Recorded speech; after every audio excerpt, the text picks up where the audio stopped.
KPCC യോഗത്തിലെ വിമർശനത്തിൽ അതൃപ്തിയുമായി പ്രതിപക്ഷ നേതാവ്.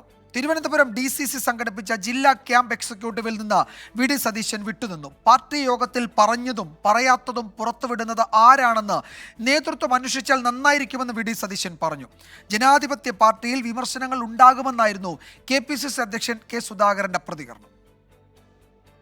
കെ.പി.സി.സി ഇന്നലെ ഓൺലൈനായി ചേർന്ന യോഗം പ്രതിപക്ഷ നേതാവിനെ അറിയിച്ചിരുന്നില്ല. കെ.പി.സി.സി ഭാരവാഹികൾ മാത്രം പങ്കെടുത്ത യോഗത്തിൽ പ്രതിപക്ഷ നേതാവിന് കടുത്ത അതൃപ്തിയാണുള്ളത്.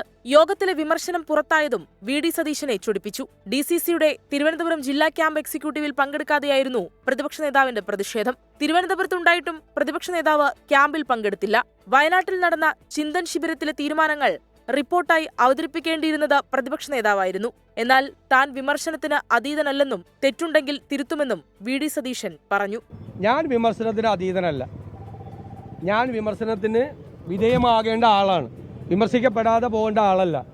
ഞാനൊരു തെറ്റ് ചെയ്താൽ അത് വിമർശിക്കണം. തെറ്റാണെങ്കിൽ ഞാൻ തിരുത്തും. വി.ഡി. സതീശന്റെ അസാന്നിധ്യത്തിൽ കൊടിക്കുന്നിൽ സുരേഷ്, M.M. ഹസൻ, തിരുവഞ്ചൂർ രാധാകൃഷ്ണൻ എന്നിവർ ചേർന്നാണ് റിപ്പോർട്ട് അവതരിപ്പിച്ചത്.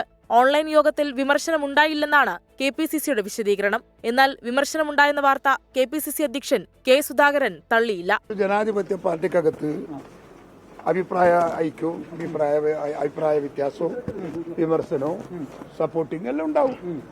നാച്ചുറൽ. സതീശനായിട്ട് ഞാനും തമ്മിൽ ഒരു പ്രശ്നങ്ങളൊന്നുമില്ല, ഒരു അഭിപ്രായ വ്യത്യാസവും ഇല്ല. ഇപ്പം കണ്ട സതീശനെ കൂട്ടിക്കൊണ്ട് ഞാൻ ചായ വാങ്ങിക്കൊടുക്കും. ഒരു പ്രശ്നമില്ല. പ്രതിപക്ഷ നേതാവ് സമാന്തര രാഷ്ട്രീയ പ്രവർത്തനം നടത്തുന്നു എന്നായിരുന്നു കെ.പി.സി.സി അംഗങ്ങളുടെ വിമർശനം.